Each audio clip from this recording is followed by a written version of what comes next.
Hi beautiful people, I hope कि आप से बहुत अच्छे हैं, बहुत खुश हैं और हमारे यूट्यूब चैनल पर आपका स्वागत है। आज की वीडियो में हम बात करेंगे जर्मनी के जॉब सीकर वीज़ा के प्रोसेस के बारे में 2024 को ध्यान में रखकर, बिकॉज़ आज के टाइम में हमारे भारत के बहुत सारे ऐसे लोग हैं जो जर्मनी जाना चाहते हैं, जॉब करना चाहते हैं एंड जॉब सीकर वीज़ा पाकर अपनी लाइफ को सेट करना चाहते हैं।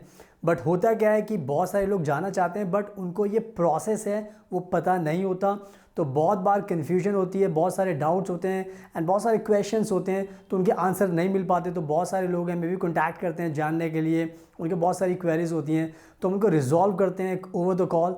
बट आज मैं इस वीडियो में आपको सारे आंसर देने वाला हूँ, जो भी आपके डाउट्स हो सकते हैं पूरा प्रोसेस मैं आपको बताऊँगा, ताकि आज के बाद आपके कोई भी डाउट नहीं रह जाएंगे एंड आपको बहुत आसानी होगी ये वीज़ा अप्लाई करने में।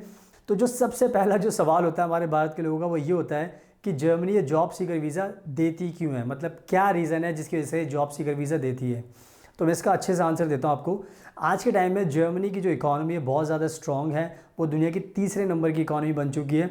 बट आज के टाइम में क्या हो गया है कि जर्मनी की जो पॉपुलेशन है वो इस टाइम 8 करोड़ 50 लाख है, 8 करोड़ 50 लाख पॉपुलेशन है एंड इसमें जो सबसे ज़्यादा पॉपुलेशन है वो है ओल्ड एज पॉपुलेशन, यानी कि जो वहाँ पर जो लोग हैं वो बूढ़े जल्दी हो रहे हैं, मतलब ज़्यादा नंबर में उनकी संख्या है कंपैरिजन टू जो यंग जनरेशन है।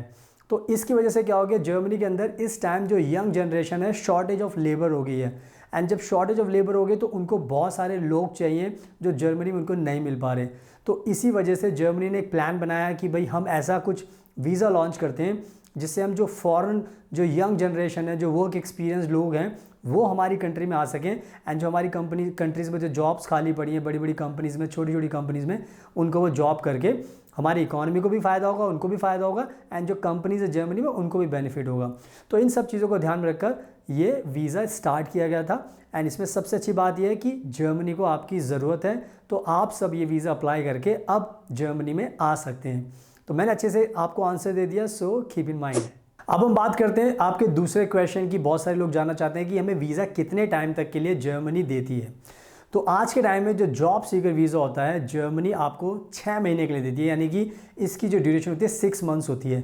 6 मंथ्स का टाइम इसलिए दिया जाता है क्योंकि जब जर्मनी में आप आते हो इस वीज़ा को लेकर तो आपके पास 6 महीने का टाइम होता है और 6 महीने बहुत ज़्यादा कह सकते हो कि मतलब बहुत इनफ होते हैं जर्मनी में जॉब ढूंढने के लिए। बिकॉज आज के टाइम में जैसे मैंने बताया कि जर्मनी में जॉब्स बहुत सारी हैं, तो जैसे ही आप इस वीज़ा को लेकर जर्मनी में आते हो तो आपको हो सकता है कि 15 दिन के अंदर ही जॉब मिल जाए, 1 महीने में मिल जाए, मैक्सिमम 2 महीने में मिल जाए। बट आपको ये बात सच है कि ज़्यादा वेट नहीं करना पड़ता क्योंकि उनके पास जॉब्स हैं, उनके पास लोग नहीं हैं।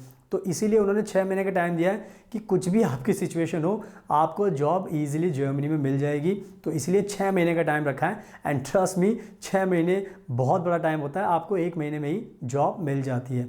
तो इसकी ड्यूरेशन का भी आपको ध्यान रखना है। अब बात करते हैं जो इसके प्रोसेस का जो तीसरा आपके लिए बहुत इंपॉर्टेंट चीज़ होती है जो आपको जानना ज़रूरी है। बिकॉज बहुत सारे लोग हमसे पूछते हैं कि सर हम ये वीज़ा अप्लाई करते हैं तो हमें कितने साल का वर्क एक्सपीरियंस होना ज़रूरी है ताकि हमें वीज़ा मिल जाए। तो इसका बहुत ही सिंपल आंसर है। आज जब हम 2024 की बात करें तो अगर हम 1 मार्च 2024 से पहले की बात करें तो इसका जो वर्क एक्सपीरियंस का जो टारगेट रखा हुआ था वो रखा था 5 साल के लिए।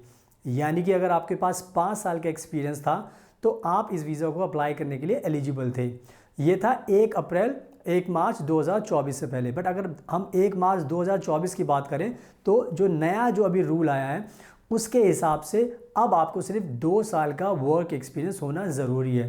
तो यानी कि अगर आपके पास 2 साल का वर्क एक्सपीरियंस है तो आप जर्मनी का जॉब सीकर वीज़ा अप्लाई करके जर्मनी में इजीली आ सकते हैं। तो अब बहुत आसान है बिकॉज बहुत सारे जो हमारे इंडिया के लोग हैं पढ़ाई करते हैं, 2 साल का एक्सपीरियंस तो हर किसी को होता ही होता है। तो ऑब्वियसली जब आपको 2 साल का एक्सपीरियंस हो गया तो आप एलिजिबल हो गए, तो इस वीज़ा को आप अप्लाई करके जर्मनी में आ सकते हो। So you have to keep in mind 2 years work experience is required right now, so keep in mind. अब बात करते हैं जॉब सीकर वीज़ा के प्रोसेस का जो 4th इंपॉर्टेंट पॉइंट होता है एंड ये आपके लिए भी बहुत इंपॉर्टेंट होता है जानना। बिकॉज बहुत सारे लोग सवाल ये पूछते हैं कि सर हमें बैंक में कितना पैसा शो करना पड़ेगा। ये भी एक बहुत इंपॉर्टेंट क्वेश्चन होता है बिकॉज बहुत सारे लोगों को अभी भी ये रियलिटी नहीं पता। तो मैं आज बता देता हूँ आपको ताकि आपको आज सारे डाउट्स क्लियर हो जाएंगे, प्रोसेस बिल्कुल क्लियर हो जाएगा। तो जर्मनी की जो सरकार है उन्होंने ये जो अमाउंट रखा है आपको शो करने के लिए वो है 6,000 यूरो, 6000 यूरोज़ आपके पास होने चाहिए। एंड साथ में आपके पास फ़्लाइट टिकट के लिए एक्स्ट्रा पैसे होने चाहिए जब भी आप जर्मनी से वापस आओगे। तो आप ये मान सकते हो कि अगर आपके पास 6000 यूरो हैं, 6000 यूरो से जितने भी ज़्यादा आपके पास शो करोगे उतना आपके लिए बहुत अच्छा है। तो 6000 यूरो तो आपको मान के चलना है, एंड उससे ज़्यादा करोगे तो बहुत अच्छी बात है। तो आई थिंक बहुत ज़्यादा मैंने सिंपल तरीके से बता दिया, अब आपको कोई डाउट नहीं रहना चाहिए कि 6000 यूरोज़ बैंक फंड आपके पास होने चाहिए। सो इसका भी आपको ध्यान रखना है। अब बात करते हैं जो नेक्स्ट इंपॉर्टेंट पॉइंट है जॉब सीकर वीज़ा के प्रोसेस का, वो होता है मोटिवेशन लेटर। मोटिवेशन लेटर एक बहुत ही इंपॉर्टेंट डॉक्यूमेंट है। ये कह सकते हो कि हर एप्लीकेशन की जान होता है, यानी कि इससे ही आपके जो इंटेंशंस होते हैं, जो आपकी लाइफ होती है, उसके बारे में जो वीज़ा ऑफिसर उसको पता चल पाता है कि एग्जैक्टली आप क्या पर्सन हो, आपकी क्या पर्सनैलिटी है, आपका एजुकेशन क्या है, आपका वर्क एक्सपीरियंस क्या है, आपके गोल्स क्या हैं लाइफ में। तो बहुत सारी चीज़ें इसके अंदर आपको लिखनी पड़ती है, स्टेप बाय स्टेप समझाना पड़ता है, ताकि वीज़ा ऑफिसर को आपकी लाइफ के बारे में समझने में आसानी हो जाए एंड आपको वीज़ा मिलने में कोई दिक्कत ना हो। तो ये जो जॉब सीकर वीज़ा का प्रोसेस है, इसमें मोटिवेशन लेटर का बहुत बड़ा हाथ होता है आपको वीज़ा दिलाने के लिए। एंड हम हमेशा बताते हैं कि हमारी बहुत ज़्यादा एक्सपर्टीज़ है, बिकॉज जब भी हम ये मोटिवेशन लेटर लिखते हैं एक्सक्लूसिव जो भी एप्लीकेंट होता है उसके प्रोफाइल के हिसाब से लिखते हैं। बिकॉज बहुत सारे लोग क्या करते हैं, गूगल पर जाते हैं, कॉपी पेस्ट करते हैं एंड उसके बाद उसको अप्लाई कर देते हैं, बट जर्मन एम्बेसी पकड़ लेती है, बिकॉज आज के टाइम के पास बहुत ज़्यादा रिसोर्स हैं जिसके हिसाब से वो पकड़ लेती है। सो कीप इन माइंड। अब बात करते हैं नेक्स्ट इंपॉर्टेंट पॉइंट की, जो बहुत ज़रूरी है एंड बहुत सारे हमारे बाद के लोग ये सवाल पूछते हैं, क्या हमें जॉब की गारंटी होती है, ईजिली मिल जाती है? तो मैंने इसमें पहले भी बताया था कि जैसे बहुत ज़्यादा कह सकते हो कि यहाँ पे शॉर्टेज है, वर्कर्स नहीं, इनके पास काम बहुत हैं, कंपनीज़ बहुत सारी हैं एंड एम्प्लॉयज़ बहुत हैं, बट लोग नहीं हैं। तो अगर आप आते हो तो आपको जॉब मिलना बहुत आसान होता है, कोई भी मुश्किल नहीं आती, बिकॉज इनके पास अगर जॉब नहीं होंगी तो ये वीज़ा ही बंद कर देंगे।